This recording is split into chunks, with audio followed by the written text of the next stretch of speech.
The downfall of a major ancient empire was caused by erratic climate change, and it could happen to us. It's even recorded in the Old Testament. Remember the famine that came onto Israel, the Holy Land, and the sons of Jacob had to leave and go for grain in Egypt, where thankfully Joseph, their long-lost brother, which they didn't know was still alive, was there to help them. And we've also found that there have been various times around that time, 3000, 5000 BC, where they had asteroid strikes in that area. And from the images of Google Earth, geologists and paleontologists, astrophysicists have found impact craters in southeast Egypt, for example.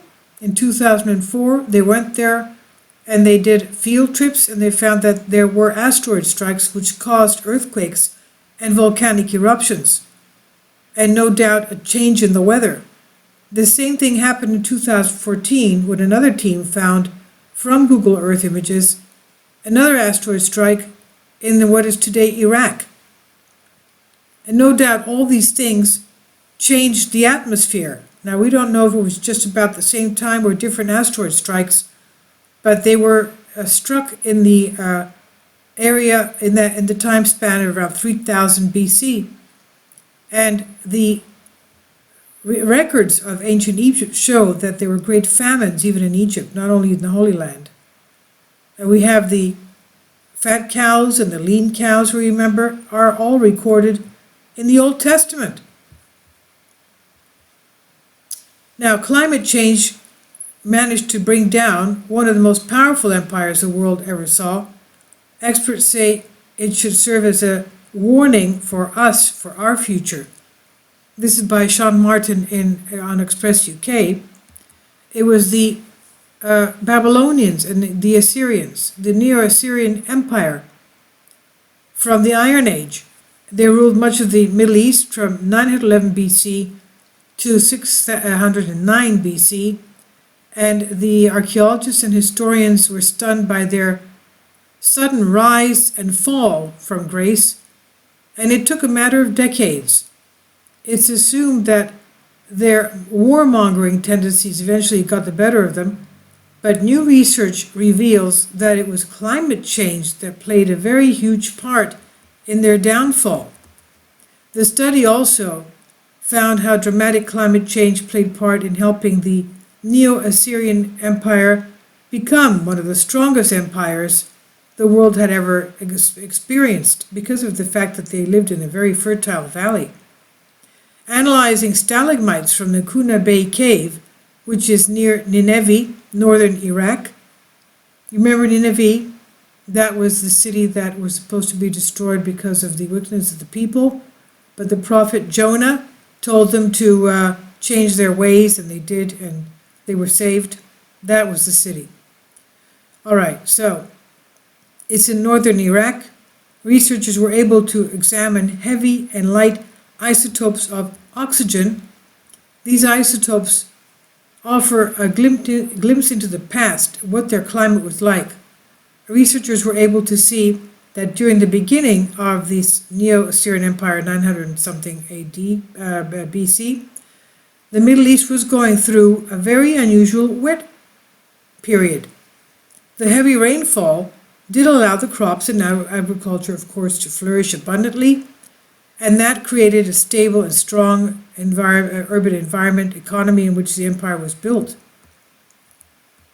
And the study leaders, Ashish Shinha, this is the image of the stalagmite from Huma Bay Cave, is his image. It's located near Nineveh, northern Iraq. So the leader, Ashish Shinha, is professor of earth and climate scientists at California State University, and Gayatri Kathayat, associate professor of global environmental change at Xi'an Jiao Tong University, detailed their discovery in a piece for The Conversation. They said, "We argue that nearly 2 centuries of unusual wet conditions in this otherwise semi-arid region allowed for agriculture to flourish and energize the Assyrian economy. The climate acted as a catalyst for the creation of a dense network of urban and rural settlements in the unsettled zones that previously had not been able to support farming, and therefore a flourishing population. But towards the end of the empire, the climate in the Middle East, that's about 300 years later, the climate in the Middle East reverted to type and became dry with drought conditions that lasted for decades. And then, of course, the crops began to die out, people began to starve, leading to the empire becoming weak and vulnerable. You can imagine, they left the place and went somewhere else. Or maybe they had social unrest and upheavals because of their hunger. Now, the team argued that the discovery should serve as a warning for our future as climate change becomes more evident in our modern world. And they wrote, these ancient dry conditions were as severe as recent droughts in Iraq and Syria, but they lasted for decades. The period marking the collapse of the Neo-Assyrian Empire occurred well within this time frame, 900 to 600 BC. Droughts like this offer a glimpse of what the Assyrians endured during the mid-7th century BC, and the collapse of the Neo-Assyrian Empire is a warning to today's societies. Climate change is here to stay. We see that, unfortunately, it's a very bad situation. Record droughts, record agricultural losses, record snow, record rains now in the United States. Harvests not corn and other produce not harvested, and obviously it's going to take a very big toll on the agriculture of the United States. Great economic loss for the farmers there. And this is all due to the extreme climate. And there's nothing they could do about it. It's not their fault. Obviously, it's not. They're doing their best, and it's still not enough. So climate here is here to stay. They say this is going to be the norm of these extreme weathers. And now we're into the freeze. That's what's the polar vortex going down because of the Gulf Stream current changing position and fluctuating. That's all due to global warming as well. The 21st century, people have what Neo-Assyrians did not, and that's the benefit of hindsight and observational data. And the team said, unsustainable growth in politically volatile and water-stressed regions is a time-tested recipe for disaster. I'll leave links below for you for this.